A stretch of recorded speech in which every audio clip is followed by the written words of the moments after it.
Hello, good evening সবাইকে। আশা করি সবাই ভালো আছে, সুস্থ আছো। আমিও ভালো আছি। আজকে আপনাদের সামনে একটি গান গেয়ে শোনাবো।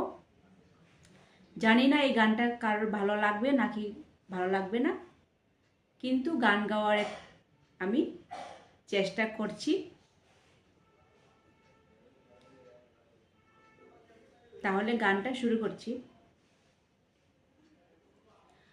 आपकी याद आए तो दिल क्या करे, दिल जो दिल को चुराए तो दिल क्या करे। शिकवा भी आपसे, शिकायत भी आपसे, गुस्सा भी आपसे, मोहब्बत भी आपसे। आपके बिन जिया न जा अपना जाए तो